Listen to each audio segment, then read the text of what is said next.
Good morning. My name is Marion Stuckey, and I serve as a lead for Neighborhood Social Services through Columbus Public Health. In May, we introduced the Right Response pilot.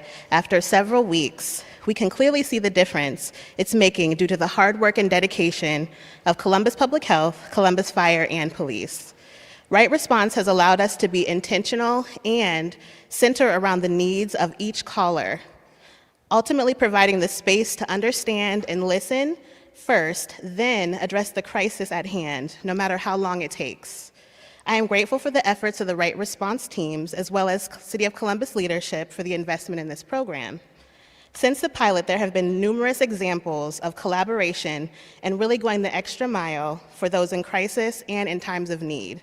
The introduction of mental health professionals at this important juncture in the emergency response system has allowed for increased time with callers, better assessment of their needs, and working to identify what the best response for each caller really is.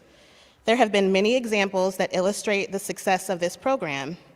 One example I'll share this morning is about a resident who called into 911 with a plan to harm himself in the coming days. This is a resident who had depression and had recently suffered a family loss, and he presented to us quickly with feelings of hopelessness and isolation. The Right Response Triage was able to work collectively with community partners to intervene, bringing this resident in for emergency mental health hospitalization and making plans to follow up on his needs, both during and after his hospitalization. This response addressed his immediate and long-term needs with compassion. It is now my pleasure to introduce Mayor Ginther to the podium.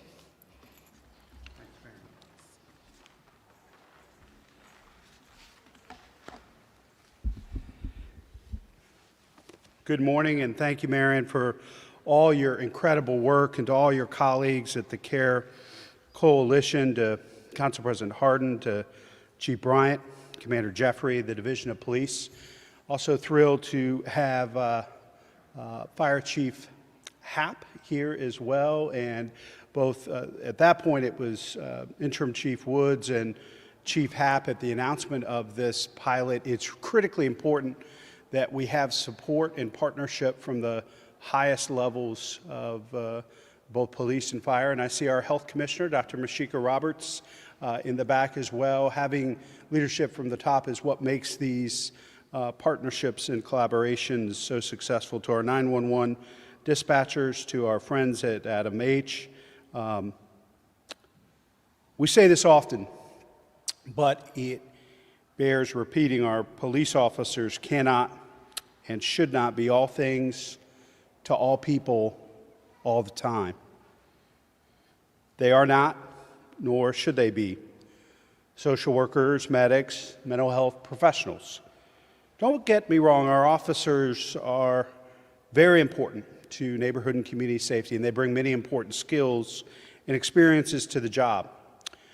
But their focus should be on what they were trained to do, what they were always intended to do, which is to help us address and prevent violent crime. I am so pleased to be back at Columbus Public Health today to discuss alternative response and its early success in the field. As we announced in May, alternative response helps us enable police to devote their time and attention to protecting our community, while a triage pod housed within 911 dispatch directs non-emergency callers toward resources and services better suited for the situation. In essence, the right response at the right time for our neighbors in need. These pods include a social worker, an emergency dispatcher, a paramedic, all of whom work to provide more tailored and nuanced responses for incidents involving mental health, addiction, and other medical and social issues. Their efforts are having an impact, and you'll hear more about the specifics in just a moment. But know that the early results are very encouraging. After weeks of training, analysis, deployment, and evaluation, we know this program has the proven ability to deliver the proper care in the right amount of time, connect even more of our residents with the services and resources they need, and focus police resources where they can do the most good for the most people. This program is still new, and our data sample is limited. But the data we do have paints a promising and compelling picture. I was talking briefly to Commander Jeffrey and Chief Bryant before we started this morning, and I said, there's still so much work to do, and we're committed to continuing to expand this pilot and initiative and resource it appropriately as we contemplate a 2022 budget. But think for just a minute. These preliminary results, if we could get 5, 10, potentially 15% of the calls that come into 911 dispatched, this type of response, not only getting the most important critical services to our neighbors in need, the appropriate response for them, but that many more law enforcement and police resources we can dedicate to those other calls for service where life and safety are at risk. We are committed to continuing to collect data, refine our approach, and develop a blueprint for what an expansion of this program will look like. We're committed to providing additional funding as well, and those dollars will be included in the 2022 operating budget proposal I will send to Council. Our police, fire, and frontline first responders have been truly outstanding throughout this process. I'm grateful to them, to Chief Bryant, Commander Jeffrey, Dr. Lowe, Chief Happ, Director Pettis, and for all that have helped Dr. Roberts and her team here at Health. This collaboration as we continue to strengthen and reform these vital city services. I think this is another great example as we contemplate reimagining neighborhood and public safety of the great power of collaboration and partnership. And again, getting the right resources at the right time to our neighbors in need. Now I'd like to introduce the President of Columbus City Council, President Shannon Hardin.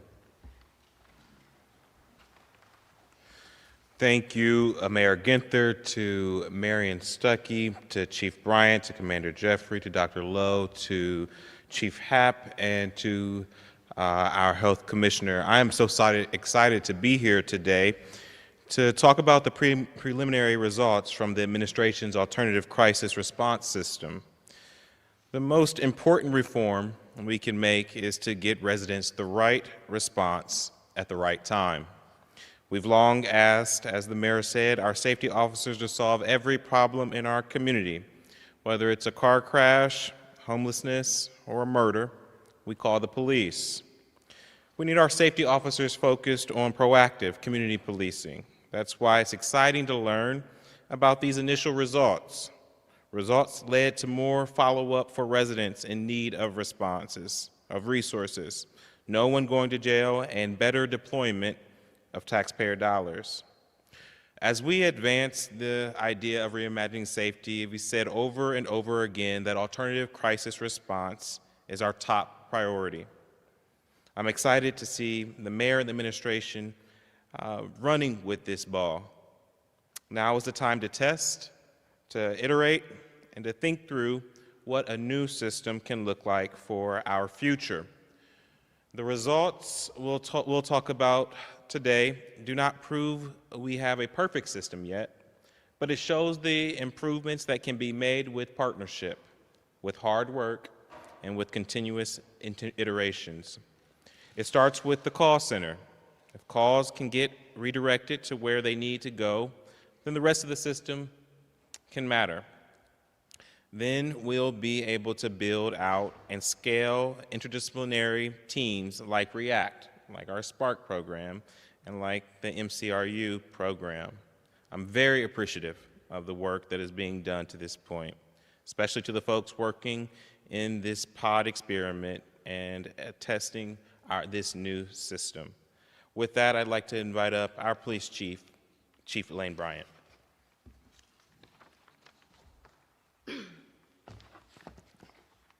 Good morning. Thank you, President Hardin, Mayor Ginther. We ask a great deal of our police officers. They are protectors, investigators, and problem solvers, but they cannot be all things to all people. There are situations and times and places where police response is not the best response. We know that when it comes to lives in crisis, one size does not fit all. At a time of climbing crime rates and increasing officer separations, we have to closely evaluate our use of resources. We have to prioritize where and when we send officers versus a situation that might warrant a different response. That is why the concept of alternative response is so important, and why these early results from this pilot program are exciting. Done correctly, this provides better, more tailored responses to the needs of our community. It reduces calls for service so that our police can focus on our core mission of crime prevention and safety. This is about better serving the needs of our community. This is a smart, thoughtful, and strategic use of critically important resources. It is innovative and forward-looking. I am happy to see Columbus moving in the right direction on this, and I look forward to building upon these early successes. To provide more details on this pilot program, please help me welcome Columbus Police Commander Dennis Jeffrey.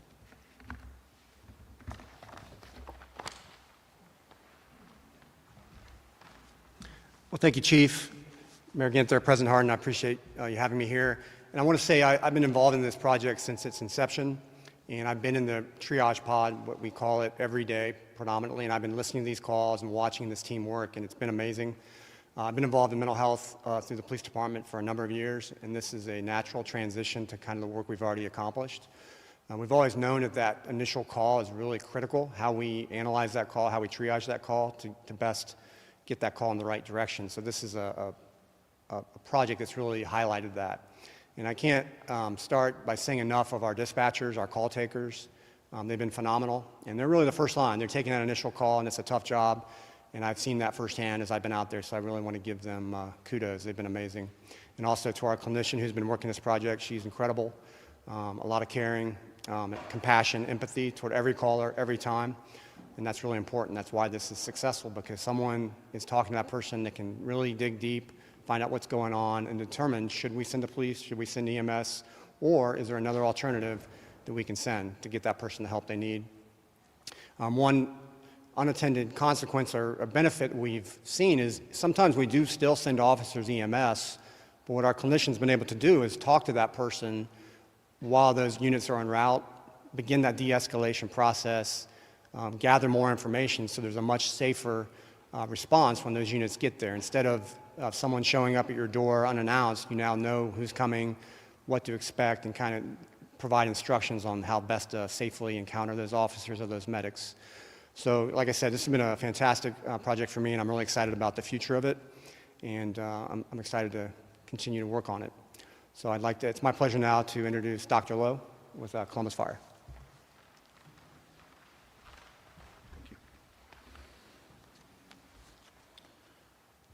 Thank you, Mayor Ginther, President Hardin, and the team for allowing me to be involved. I think first I just want to echo what the rest of the group has said, which is the profound excitement we have for this project. As stated, this really is a small data set. It's a proof of concept, but it's extremely valuable and it's extremely encouraging data. A few points I wanted to highlight just from a medical care standpoint, a medical safety standpoint, if you will, from the physician perspective. Number one, this is a response. In fact, I would argue a much more clinically appropriate response for the identified needs of our patients. As you heard earlier, I think one of the other important things to know is that on those occasions when we did dispatch an EMS crew or a police crew, the time spent with our clinical social worker was immensely invaluable in that interaction. That relationship building, that history taking, that de-escalation that occurred allowed for a much more therapeutic relationship once our crews presented on scene, and ultimately a much, I would say, easier, a much more appropriate disposition of that call. And then just from the medical care standpoint, I wanted to share with you some of the things we did to ensure what we were doing was medically appropriate and medically safe for our patients. First, with each incident, we actually did a review the next day to make sure that there wasn't a call back to 911 or a redispatch for that individual, for that address, just making sure that we had appropriately handled and not just delayed a response. Secondly, each of those individuals or each of those patients received an attempt at follow-up via phone or an in-person visit the next day from our resource teams through fire and EMS. And then thirdly, we use what we have as a standing report, a 72-hour return, if you will, to make sure that none of those individuals, none of those patients had a medical need or a medical dispatch to them within 72 hours of that. And in each of those cases, we were very successful. No 72-hour returns, no 24-hour callbacks, and good follow-up with each of those. So in summary, I would say from the medical aspect, from the medical oversight aspect, extremely comfortable with the care we have provided, extremely excited to work on further development of an alternative response model. And with that, I'll turn it back over to Mayor Ginther.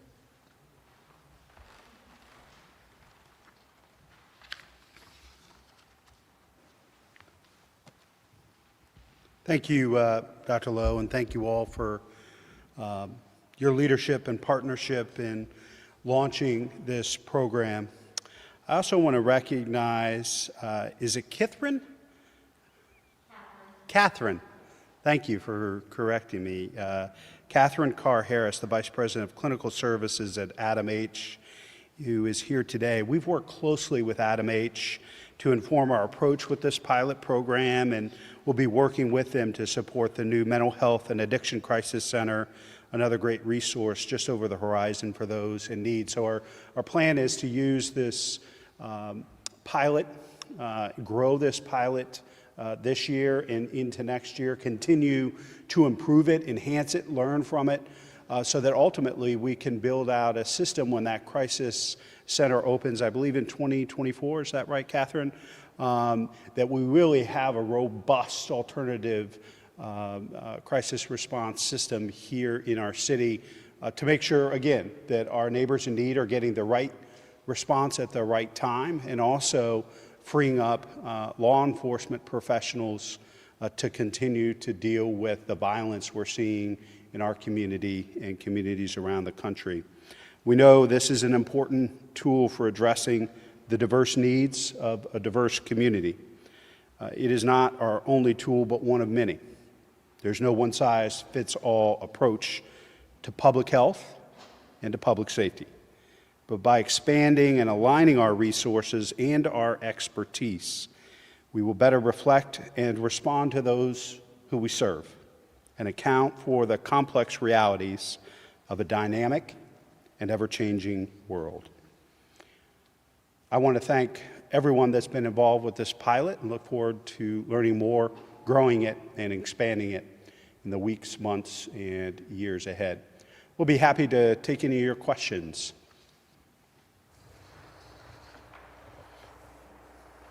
Tom. Mayor, good morning. Are you satisfied through the early stages of this program that indeed the right response has been offered? In other words, I guess what I'm asking is, have there been any situations where you sent social workers or the like and realized, oh boy, wait, we need to send police instead? Well, I'll let Commander Jeffrey speak to those details, but you know, some of the things that were mentioned, but I'll reinforce that I think in 60% of the cases, Commander, no law enforcement response was required at all. No one was arrested, taken into custody, or jail through this response. So, I mean, in many different respects, this has been highly successful. It's small. We know it's a limited amount of time, but based on the data we have at this point, it's very encouraging.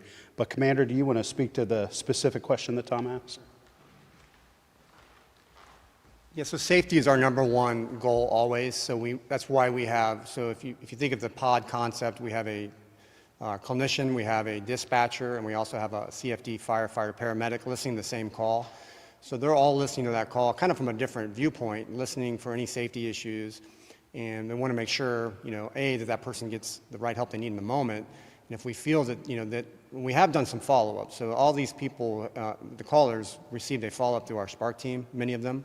So it's not that the call ends and we never interact with them again, but that safety component is critical. And our main goal is not to put anyone in harm's way, including a social worker or non-law enforcement personnel. I have a question for both the mayor and the chief. We're talking today about the alternative response program. Last week we had a press conference about the ATP in our city, a lot of people want to know what is the plan, what's the status of cutting down on the violence. We had 5 homicides in 30 hours. What can you both say to that? Well, I'll start and have the chief follow. You know, what the chief and I are working on is using the most up-to-date information and intelligence to continue to make sure that we deploy as many resources as we have available. We're going to continue to invest in a comprehensive approach, so it isn't just law enforcement, but clearly that's a very important part of reducing violence in our city. And I'll let the chief speak a little bit to that, but we're going to continue to make investments in prevention as well and intervention. And that's why we expanded the reroute program and investing in neighborhood-based intervention efforts as well, and made one of the greatest investments we've ever made into summer youth employment, summer programming, because we know for many young people, they have been the targets and perpetuators of this type of violence. It's a different type of violence that we're seeing now than we've seen before, and as you've mentioned before, in cities across the country, Columbus is not immune to that. But as far as the police and law enforcement response and changes and proposals that the chief will be continuing to make, I'll leave that to her. Chief Bryan? Thank you. So what I will say is the crime didn't happen overnight. It's not going to be solved overnight. There are things that we're putting in place to address the crime. What I can tell you is that you've heard over the last few weeks some of the collaborations that we've done, the one with the Crime Gun Intelligence Center with the ATF.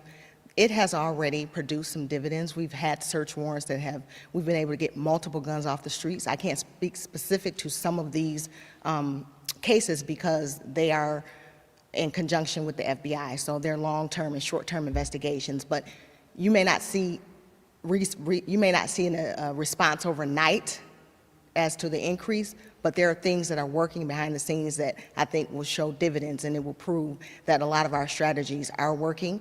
In response to the incidents that were occurring in the park, we put together a parks detail. We've seen a significant decrease in some of the violence and some of the issues in the parks, but unfortunately, crime is fluid, so now we have to address our concerns across the city as a whole. And like the mayor said, there are a lot of incidents where youth are involved, so we're targeting our youth and trying to figure out how we can best aid them and get them involved in other things so that they put the guns down and begin to be productive citizens and get them involved in programs, help with job placement and things of that nature. So these things are happening.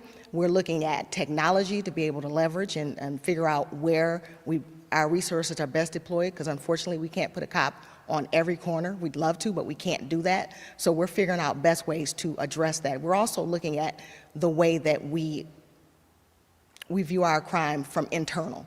So there's some things going on internally that are going to change in regards to how we address and tackle crime that I can't speak specific to right now, but we are looking at measures to be able to specifically focus on certain crimes and better delve into those areas and how we can best utilize our resources. But that's going to be collective in regards to a lot of things we're doing. Parks details, Safe Streets initiatives, the Crime Gun Intelligence Center, all these things are collaborative, and when they work together, I'm confident that you'll see an increase. a decrease.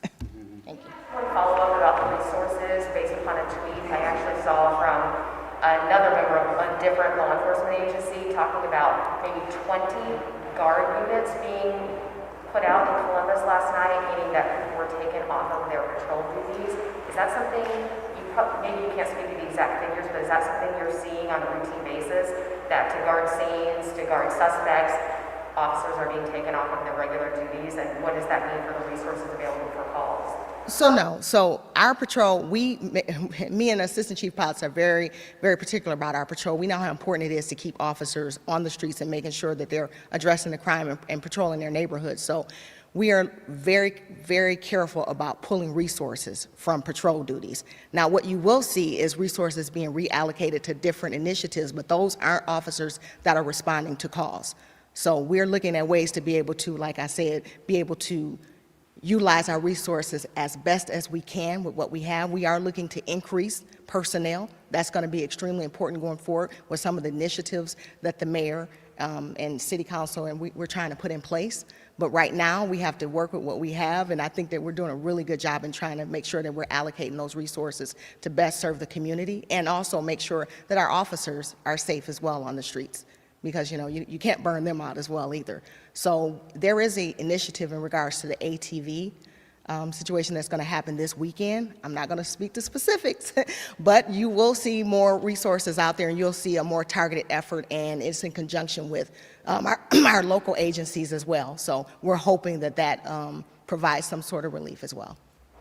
Yeah, I think it's important too. The chief has spent a lot of time at roll calls and with our officers throughout the city, and I think we've seen some positive results with respect to enforcement and an increase in taking guns off the street, part of the partnerships the chief spoke to there. But I think her spending the time with our officers, hearing them out, listening to them, taking in suggestions, consideration, but also challenging them and supporting them. I think we're continuing to see some positive developments there as far as going after guns and getting them off the street. But as she said, we're not going to solve this overnight, and it's a challenge in not just big cities, but mid-sized cities like Columbus all over the country, and it's going to take all of us doing our part. Yes? I have a question, probably best directed to the chief. It has been 5 weeks today since Mackenzie Ridley was shot and killed outside the Far East Rec Center. It's been more than 2 months since Olivia Burks was shot and killed at Bicentennial Park. Can you tell us where these cases stand? Are you any closer to making arrests in these cases? And if not, what's holding the investigations back? So what I can tell you is those detectives are working diligently to solve those cases. We've had new information that we've been afforded over the past week, so we are looking into those leads. As you know, sometimes it takes time to be able to develop enough information to reach a point where you can submit a warrant. But we are working diligently, and we're in constant contact with that family, with both families. Are you getting tips from people who are at those scenes? We are getting tips. Yes, that's what I can tell you. We're getting tips, but we also have to make sure that we're vetting our information, and we're making sure that we're following everything, because what we don't want to do is be careless and make an arrest that was not with probable cause. We want to make sure that everything that we do, once we get these people, once we get them identified and arrest them, that we're able to actually secure a conviction. Are you confident there will be arrests in these cases? I can't be confident on anything other than the fact that we won't stop working until we catch them. Yeah, and I think this is an important point, Dan. We're asking our officers and many other folks to do more. We need the community to step up too. We know that there were dozens of folks at both of those events and at other scenes of crime around this community. And we need people to step up, share information, work with the police to get these folks off the street, because all of us are at risk if we're not willing to step up and help make each other safe. Any other questions? Thank you all for joining us today.